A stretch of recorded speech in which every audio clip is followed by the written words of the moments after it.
Hi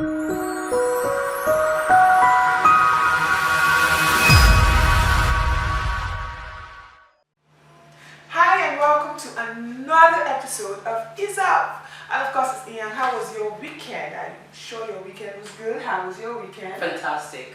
I'm sure it was. You're looking good. Oh, So thank I'm you. sure it was But you fantastic. look bad yourself. Thank you. Okay, so today, of course, on Ease Up, we try to get people on the show to find out, let's hear their opinions on different stuff. And today, of course, we had someone join our Ease Up family. Today we have Blessing in that joy. Now listen, she is a confidence coach. Did you hear that? Confidence coach. I have to, have my swag up while she's in here, She is a confidence coach and she's a communication expert. So then my English has to be perfect today, right?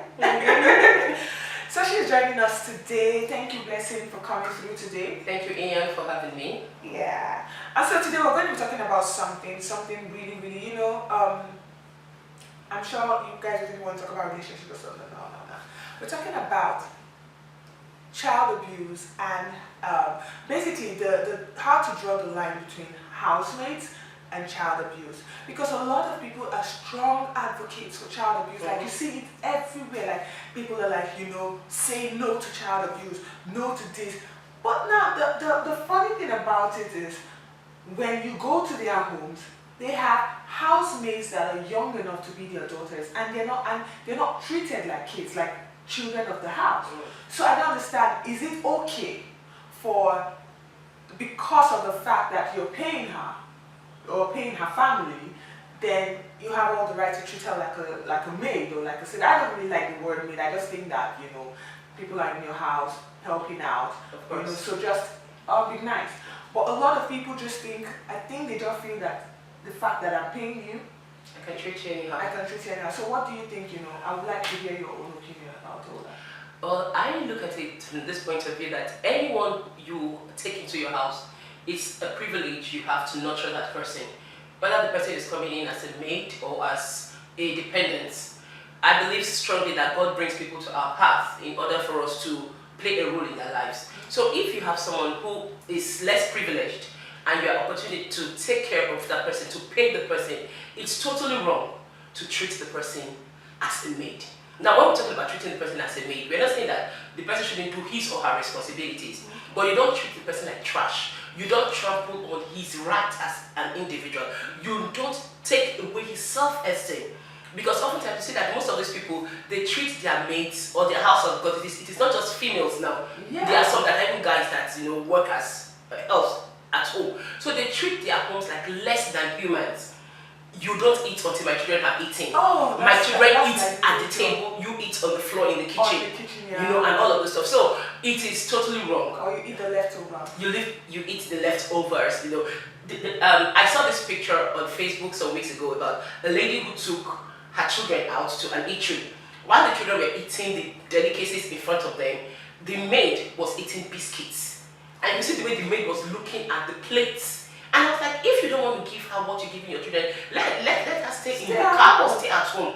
Why bring her? She sees the sumptuous meal and she can't taste of it. So it's totally wrong. I think that's really wrong. Yeah, it is. That's not nice. Because I just think that it's like the only reason they are there is because of the fact that, things are going wrong. Exactly. But if you tell me, I think being nice isn't just about giving charity on the street.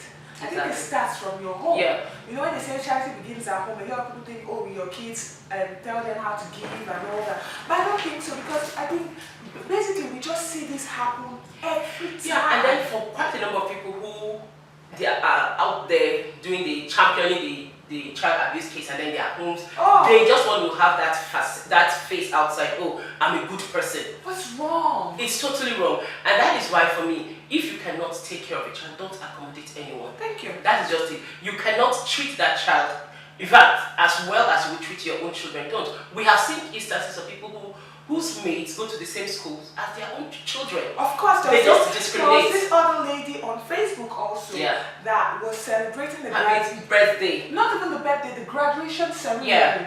You know, I think I think when you take someone into your house, for me, I think there are a lot of things you can do in this person's life because you don't know what tomorrow might come. True. You know, tomorrow this person might be a help to your own kids, you know, to your family. You just can't tell. Let me tell you the story about I had a classmate during my NC, and she was a maid to her aunts, not even an outsider, her aunt, her mom's sister.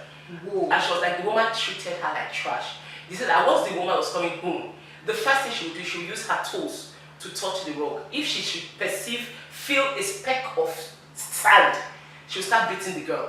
You know, that she was literally doing everything. And the woman had daughters. Guess what? When I met her, she was married. Her daughter, who got married, could not do anything in the home. Do you know that the daughter had to come to her house to learn? Because she knew how to take care of the house, how to take care of her man, how to do everything. But the daughter of the house was pampered and spoiled. I know the funny thing is, some people, that's even just a good story. Yeah. Because sometimes you mess up these people's orientation from the way you treat them. And tomorrow we're wondering why this person is bitter, why this person is bitter towards you, even after you have, you know, it happens this way.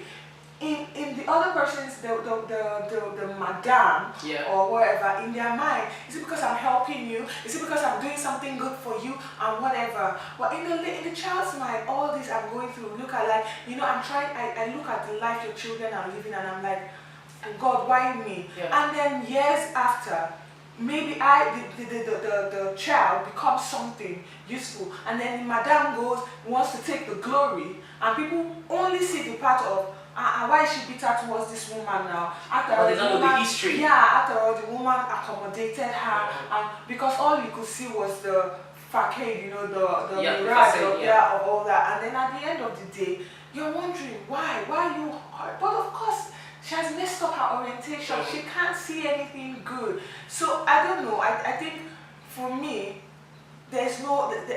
You can't tell me that you can't tell me you're against child abuse and you have someone in your house who you're not treating like your child. You know, I own a foundation myself, and every time I go out to give stuff to these kids, I don't treat them less than my own cousins, my little cousins.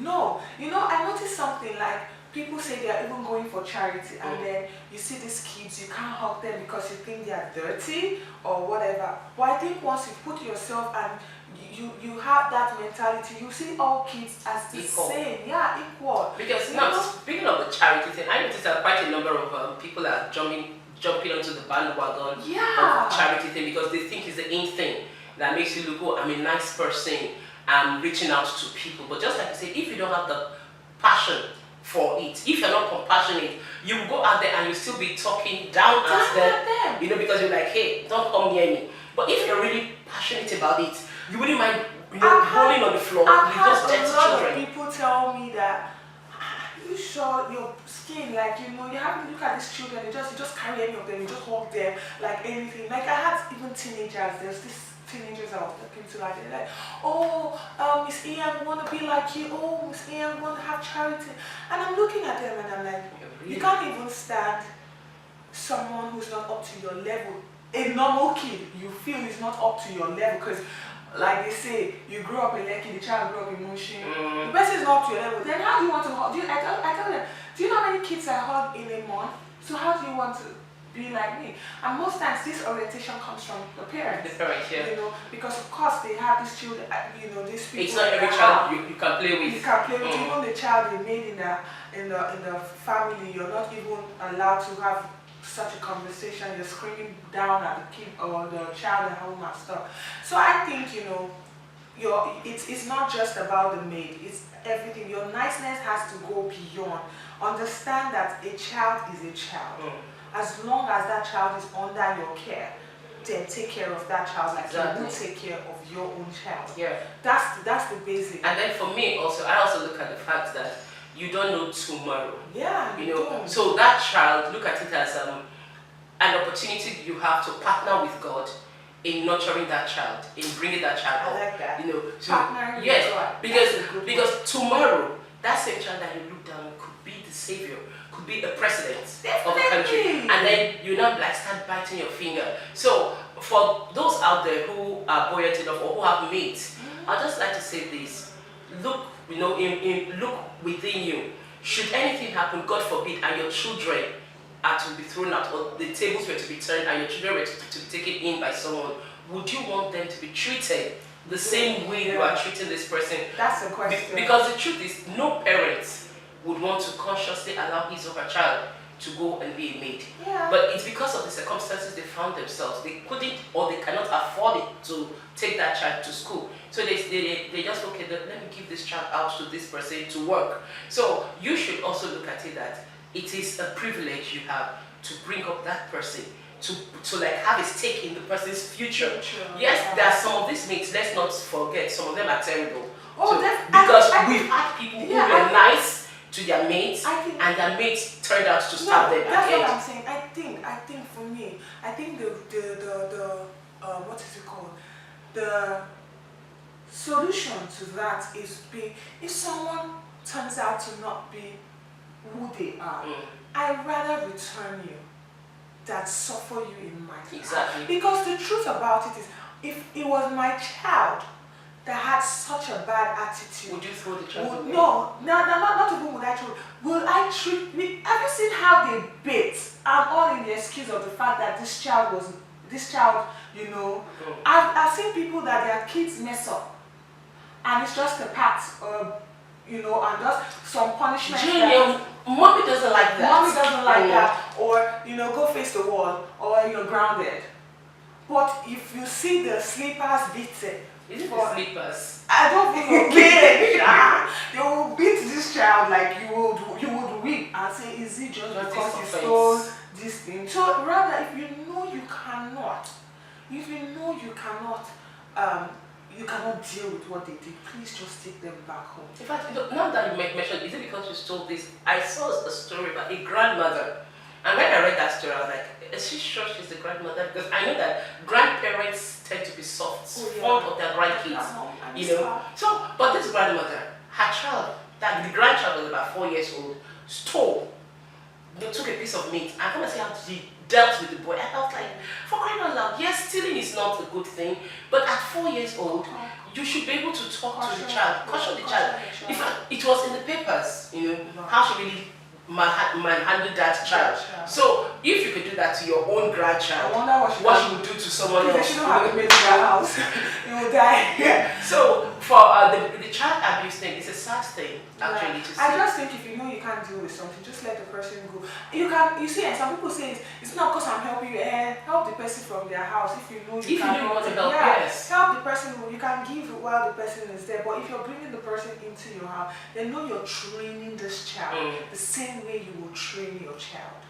So that's pretty much it, I think. Now, speaking of the same way you will train your child, I heard someone say that I may not be able to give them equal treatment, but I would still give the maid a fair treatment. That's what I'm saying. Because when you say the same way... No, let me explain something to you. Let me be realistic. If you want to send your child to Corona, for example, oh well and good, because yes, I'm sure you planned out that these are my kids and I have 4 kids or 3 kids, and of course there's always a plan in your wherever way. So if you're gonna send it, as long as you send this other child to a equally good school. Good school. That's the truth, and that's what I'm saying. Yeah. So a fair school that you know that they are learning also, and it's good, because the truth about it is there's a limit to what you can do. And the fact that I'm helping you doesn't mean that I have to go and kill myself. And because right now in the economy we have people these days, I want to have 6 kids, but I know I can't have 6 kids, so I have 2 kids. You understand how it is? So they plan for 2 kids, and then of course I now have a maid. I already have, this is an extra an extra mouth, an extra bill and all that. So yes, I would give you something equally good, but it might not be up to what it doesn't. It doesn't mean that I hate you less or I love you less. It's just the fact that this was already the plan for our family. but I'm not going to throw you in the kitchen and just put you No, I'll give you something good that would also give you a platform to step out there on your own when you grow. So I think that's just the idea for me. If you can afford to treat them, take them to the same school, kudos to people who can do that. But if you can't, something that tomorrow they can compete with their contemporaries outside. And the truth is, tomorrow they will be constantly grateful to you. Yes. That's what happens. Anyways, thank you. I'm sure we can go on and on about this, but the truth is, do unto others what you want others to do to you. It's as simple as that. Alright. I'm sure you have learned today. I'm so sure. If you have your opinions, this is our opinion. If you have your opinion, please drop your comment. Please like, share, and please subscribe. Thank you so much, Blessing. And of course, Ian. You know the truth about it is you can, from how I've learned that you can be anything. Excuse me, who's a confidence coach? So you can be a confidence coach. Please follow her on all her platforms. On Facebook, it is I am Blessing Inajo. I am Blessing Inajo. INAJOH. I am Blessing Inajo. Yeah. On Instagram, Uredojo. That's Uredojo. So it will be there for you. Yeah, I'll put everything down there. Please follow her and learn. If you can actually book a session with her, she's really good. Trust me on that. She helps your confidence, whatever you want it to be. It's way up there. Yeah. Thank you again, Blessing. Thank you, Ian. Yeah. And you guys, see you next time. Bye. Peace out.